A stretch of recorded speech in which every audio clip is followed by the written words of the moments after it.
In this section, we discuss nested evaluation for AutoML. We have spent the previous two sections building up a rigorous foundation, how to estimate generalization performance from finite data, and how to test whether observed differences are statistically significant. Both of those discussions assume something that we now need to relax, namely that the configuration being evaluated was fixed before looking at any data. AutoML breaks this assumption fundamentally, and nested evaluation is the protocol that restores the validity of our estimates. Let us be precise about what the previous section assumed and why it matters. When we evaluated a single configuration using cross-validation, the unbiasedness of the resulting estimate relied on one critical condition. Lambda was chosen independently of the data. It was fixed a priori before any splits were drawn, before any models were trained, before any scores were observed.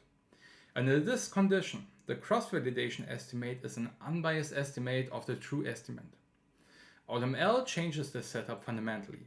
Recall from the formal definitions chapter that the AutoML objective is to find an optimal configuration that minimizes the generalization risk over the validation data.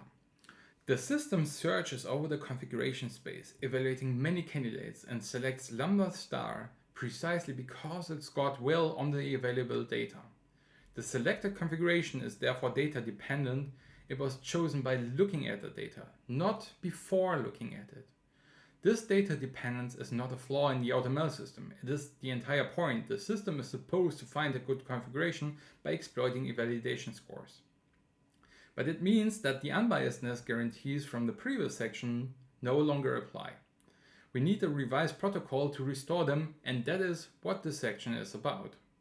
Let us look more carefully at how AutoML systems interact with the validation procedure.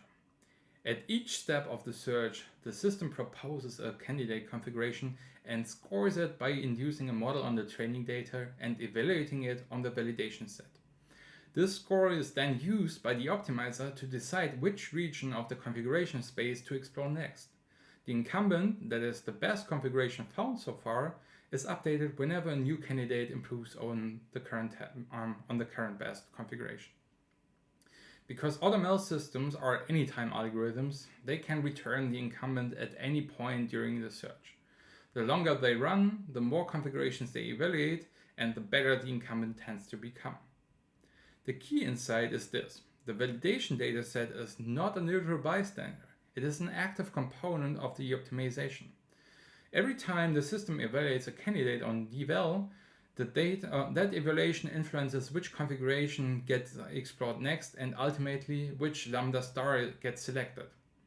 By the end of the search, the validation data has been used to make many decisions, and any performance estimate computed on it is therefore no longer unbiased.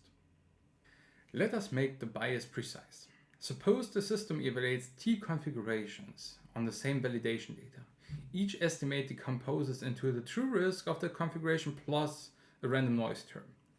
Noise that arises from the finite size of deval, and if the inducer is stochastic, from the randomness of the training. The system selects the configuration with the lowest observed score, but the lowest observed score is the minimum over T noisy estimates, which means it is the configuration that happened to have the most favorable noise realization. In expectation, the reported score underestimates the true risk of the selected configuration. The gap between the reported score and the true risk is the optimistic bias, and it grows with T. The more configurations the system evaluates, the more opportunities there are for a favorable noise realization to be selected, and the larger the expected gap becomes. This is precisely what we called meta-overfitting in the big picture section. The search has not overfit to deval in the sense of directly memorizing it. The individual models never train on deval, but the selection process has exploited the noise in deval scores to find a configuration that looks better than it truly is. The validation set has been exhausted as a source of unbiased information. The solution is conceptually straightforward.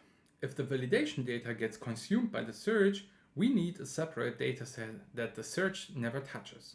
Before any search begins, we reserve a portion of the dataset as an outer test set. This set is completely invisible to the AutoML system. It is not used for scoring candidates, it is not used for pre-processing decisions, and it is not used to tune the search budget. The system conducts its entire search using only the remaining data, with the validation dataset being drawn from the dataset without the test dataset. Once the search completes and the optimal configuration is fixed, we evaluate it exactly once on the test dataset. Because test dataset played absolutely no role in selecting the optimal configuration, this evaluation is still unbiased. Formally, the expected test performance equals the true generalization risk of the procedure at the available training sample size. The outer test set gives us back the unbiasedness that the search process took away. The table on this slide summarizes the two roads clearly. The inner loop uses the validation dataset to drive the search. This is where the optimistic bias lives, and that is acceptable because we are not reporting these scores. The outer loop uses the test dataset to report the performance. This is the unbiased estimate, and it must remain untouched throughout. So a single outer holdout split gives us one unbiased estimate. But as we discussed in the evaluation section, a single split has high variance. To reduce this variance, we can instantiate the outer loop as a k-fold cross-validation, giving us nested cross-validation. The outer k-fold cross-validation partitions the dataset into k-test folds. For each outer fold, the remaining dataset is then used in order to give it over or pass it on to the AutoML system, which then runs its full search using an inner m-fold cross-validation to score candidates. The search produces an incumbent, the optimal configuration I, which is then evaluated once on the dataset for testing I. This is repeated over all k outer folds, and the k outer test scores are then averaged. 2 points deserve emphasis. First, the full AutoML search, including all of its internal evaluations and its optimization trajectory, is rerun independently for each outer fold. Each fold is a completely fresh run of the procedure. Second, and this is the most important conceptual point of this section, what nested CV estimates is not the performance of any particular configuration. It estimates the expected performance of the AutoML procedure itself as a learning algorithm. That is, the performance we should expect if we were to deploy this procedure on a fresh dataset of the same size. The procedure is the object being evaluated, not the specific configuration it happens to return on any given run. The most immediate concern is computational cost. The full AutoML search, which is already expensive, must be run k times independently. For systems with large search budgets, this can be prohibitive. Common practical choices are for the outer folds k equals to 5, and for the inner folds something like m equals to 3 or m equals to 5. This balances variance reduction against the cost. There is also a trade-off in the choice of k. Larger k means each outer test fold is smaller, which increases the variance of the individual fold estimates, but averaging over more folds partially compensates for this. More importantly, larger k leaves less data available for the inner search in each fold, which means the AutoML system is working with less data and may return a worse incumbent. For very large datasets, a single holdout as the outer loop is perfectly acceptable, because the test set is large enough to give a reliable estimate without needing averaging. Now the refit. After nested cross-validation has been used to evaluate the procedure, we want to actually deploy a model. The standard practice is to rerun the AutoML search on the entire dataset, all of it, including the test dataset that was held out during the nested cross-validation, and deploy the resulting model. Why do we refit on all the data rather than simply taking the best configuration from one of the outer folds? Well, this is because more training data generally leads to better generalization performance, according to learning theory.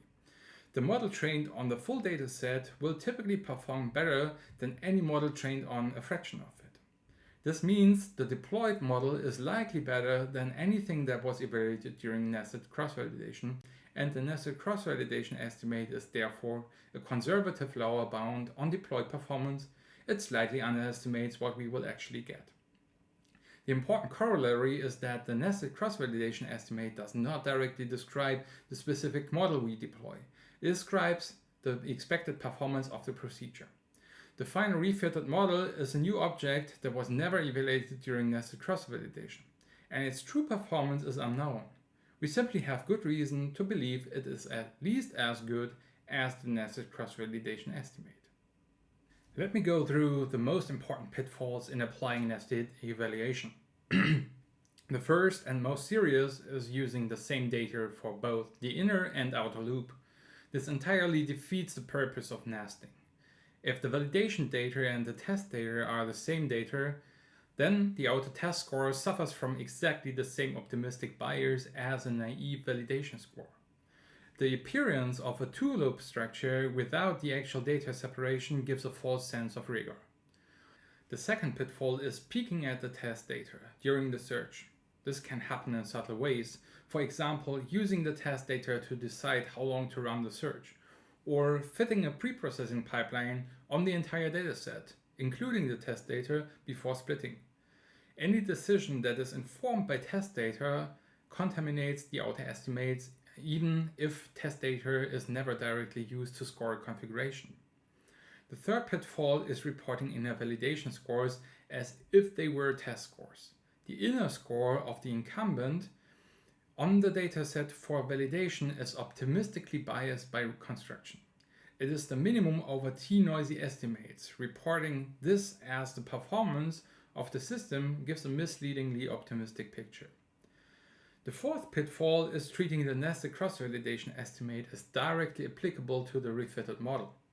As we discussed, the nested cross-validation estimate characterizes the procedure, not the specific model returned after the full refit.